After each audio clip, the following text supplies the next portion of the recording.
This is a Hot Pie Media original. Donald Trump has a point. And related to that, I mean, I think to a degree he's right. I do. And that is, he says that Democrats disparage the vaccine. I'm reading this from Fox News, of course.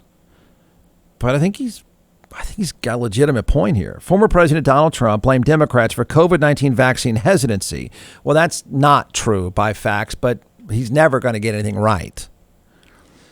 Saying they disparaged the vaccine when he was president. Now, who knows what he means because he can't communicate. But if part of his argument is, and I'm doing that thing people have to do when Trump talks, because he talks in those tiny fragments that they're never complete. He just says like half a sentence. And so you're always left filling it in, the blanks. But there may be something to that. And that is, I don't know if people talked down the vaccine when he was president. We really didn't have we were fast tracking the vaccine when he was president. Is it accurate to say that it was disparaged while he was in office? Maybe. And did that have an impact on people now? Yeah, maybe. He's never going to be very correct because most of what he says is garbage. But maybe. Yeah. I mean, there might be something to that. I mean, in fairness to his administration, we just got the vaccine going. I mean, it was fast tracked. We didn't have very many when he was president. I don't know that's his fault, honestly. I don't know on it policy wise. I don't really know what more they could have done. Now, communications wise, he was an idiot. Always is. But some of Joe Biden's communications are idiotic too. But I don't think it's completely off the wall take that you disparaged the vaccine when I was president and now people are hesitant about it. Maybe. There were concerns early on.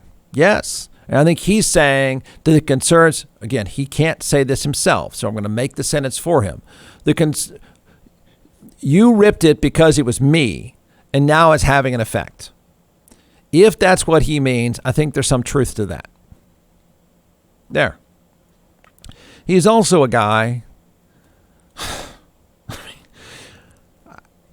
I cannot believe on 9/11 I can't believe he is providing commentary with his son on a professional boxing match at a casino in Florida.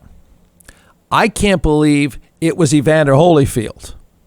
That's more unbelievable and disturbing than even Donald Trump and his son on 9/11 providing commentary on a boxing match. It went just as anyone could have predicted. Thankfully, somebody stopped the fight. So the fight didn't even last a round. He's almost 60. And his brain is 145. It's pathetic. So if Trump was working on his broadcasting skills, he didn't have much of a chance to practice because it didn't last long. Evander Holyfield. Is this it? We got the highlights. I didn't know we could even get the highlights anymore with pay-per-view. It's so bad that. Oh no. Looking a little tough for Evander out there. Yeah. Good one. I mean, he's like, remember Jim McKay broke in and said they're all gone? That's what that was. That's that dramatic.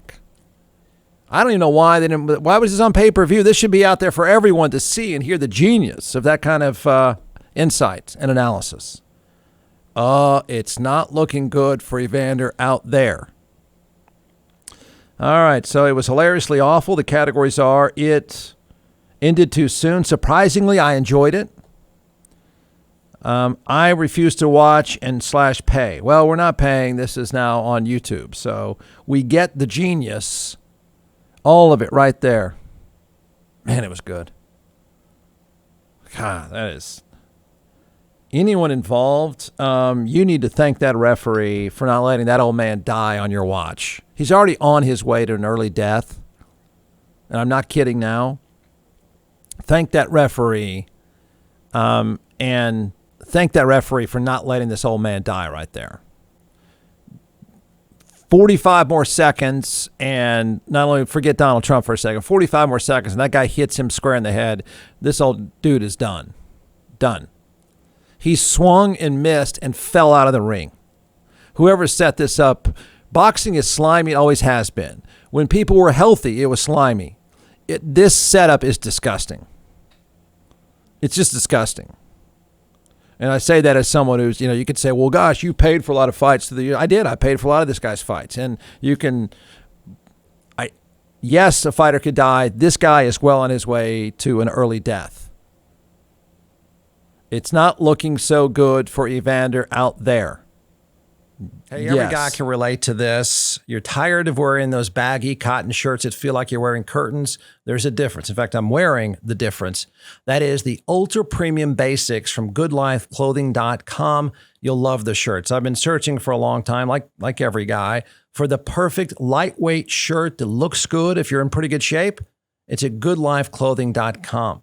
Check them out. You'll see the difference for yourself. You'll feel the difference for yourself. It's the perfect shirt for this time of year in Austin, Texas. So, two things. Go to goodlifeclothing.com. You get a 20% discount if you enter the promo code JeffWard20. That's goodlifeclothing.com. Enter the promo code JeffWard20 or stop by their store domain Northside. You'll love the difference. You'll feel the difference. It's the perfect fit for a guy that's in good shape. It's goodlifeclothing.com, promo code JeffWard20, or stop by their brand new store at Domain Northside. Rudy. Oh, no. Oh, no. Yeah, I'm going to say it. Poor Rudy. At any point over the weekend, you probably watched, read all that stuff from 9/11, and that was the weeks after that, many of us, myself included, even the months after that. I once said it, which is pretty laughable now. That guy could be president if he wanted. He would make a good president. That guy managed, dealt with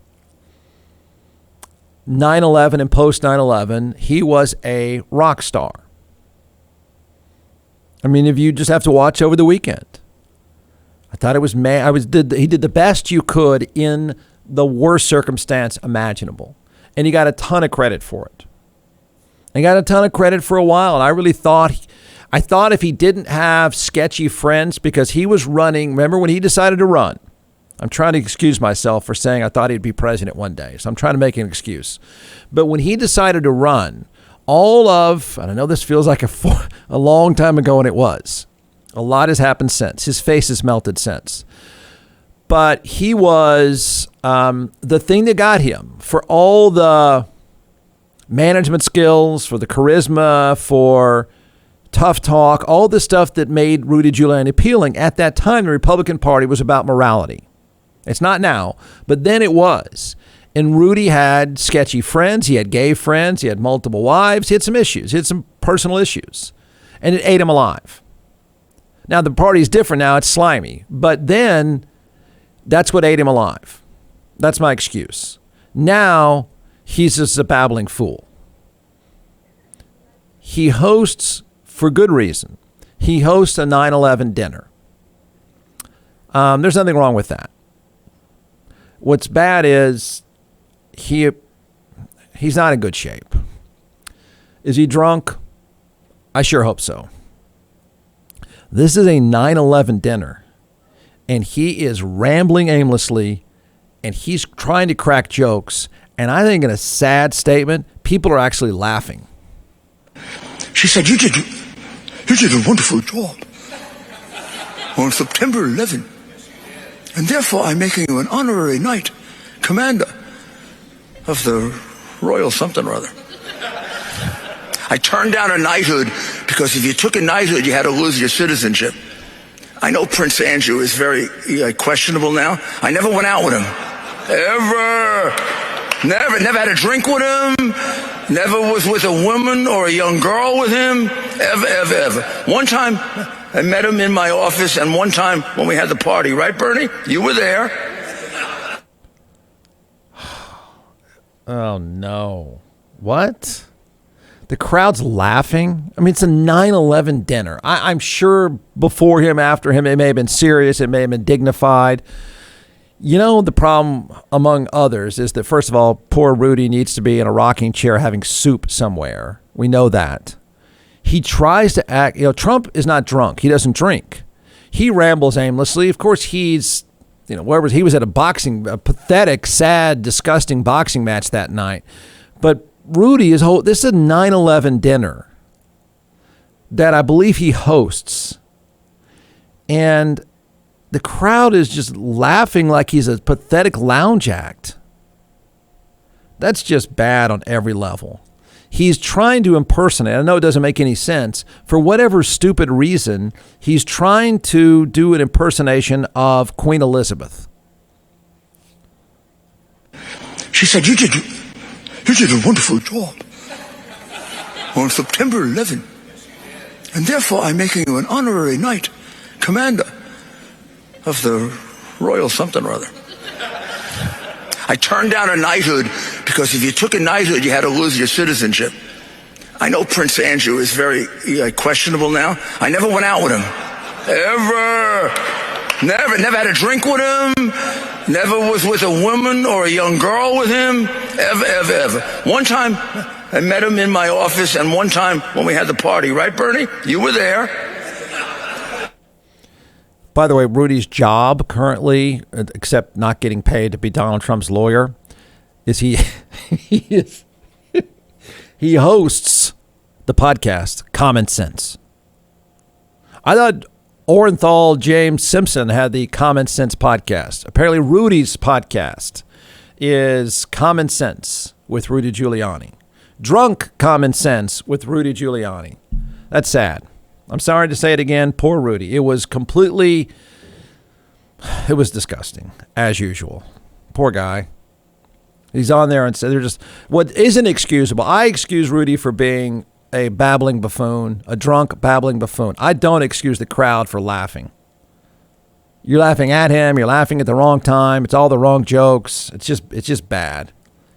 Bad all the way around. And yes, one day a long time ago, I said I thought he would be a pretty good president. I kind of want to take that. I also said Rick Perry would be president one day. So I'm 0 for 2. From the Hot Pie Media Studios in Austin, Texas, it's the Jeff Ward Show. Listen at jeffwardshow.com.